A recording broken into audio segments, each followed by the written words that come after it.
Okay, so just to begin, I'm going to be discussing the parts of some of the things I worked on for this PowerPoint, the influence of Casagemas on Picasso's Blue Period and artist struggle.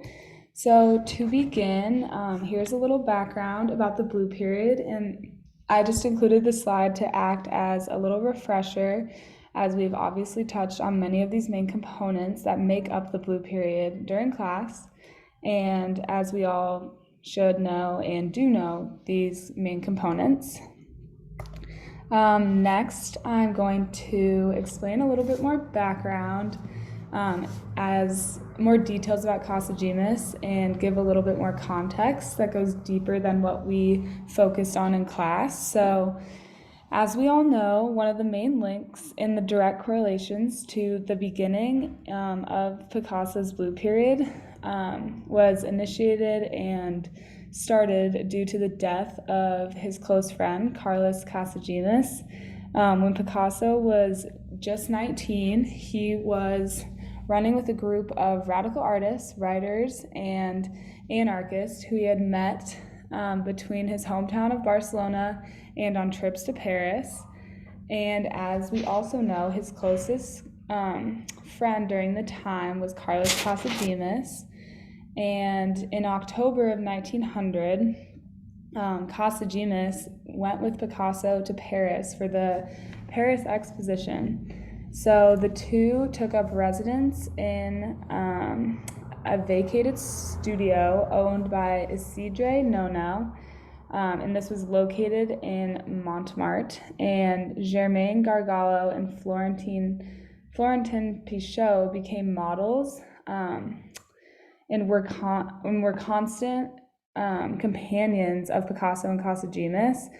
So super quickly, before a lot of time had passed, Casagemas quickly fell in love with Germaine. And despite his deep, deep feelings for her, she did not feel the same, and he could not get anything more to happen between them or start their relationship, and he quickly fell into a deep depression. To continue and to give some more background about Casagemas, he often spoke of suicide, and he had attempted to kill himself at least once before. When Picasso suggested that they leave Paris and return to Spain for the holidays. So Casagemas agreed, and they traveled to Malaga, which is where Picasso was born, on New Year's Day in 1901. And Casagemas was acting out of character, out of sorts, and his behavior towards Picasso's relatives made Picasso so embarrassed that he had Casagemas put on a boat back to Barcelona. He needed a break. He didn't want anything to do with him at that time.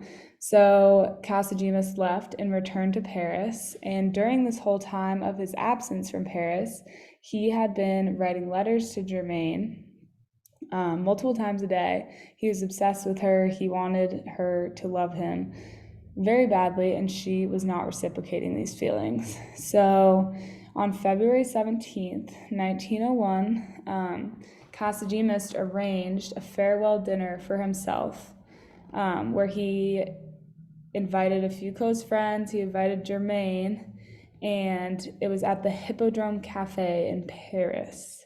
So at approximately 9 p.m., after there had been a lot of wine drinking and a lot of absinthe drinking, Casagemas asked Germaine for one final time if she would marry him.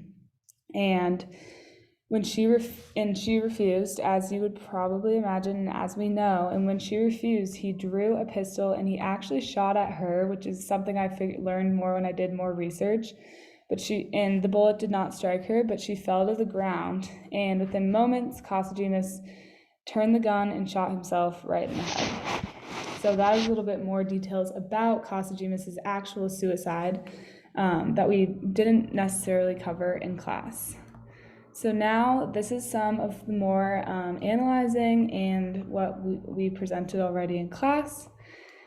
And then to wrap it all up, The influence of Casagemas on the Blue Period is honestly hard to put into words, and it's hard to truly convey because it's so deep and there's so many different meanings and there's so much that goes into the Blue Period.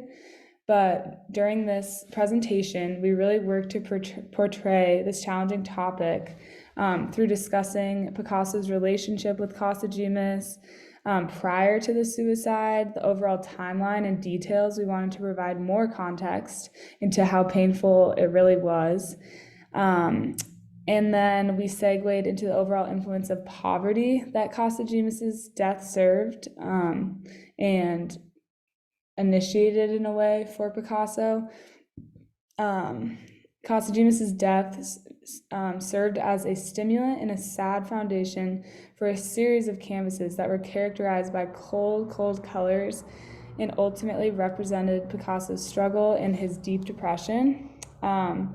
We then discussed Picasso's fascinating self-portraits, the significance of la vie, the romantic cult of suicide, and the overall struggle dealt within the prison.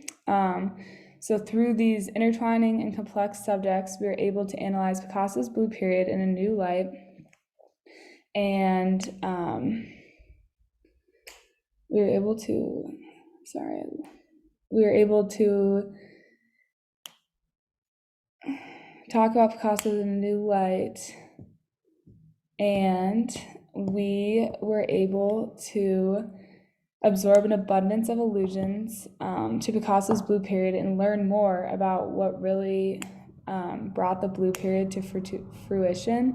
Well, we also gained a much stronger grasp for what marked the Blue Period's solemn and deathly significance.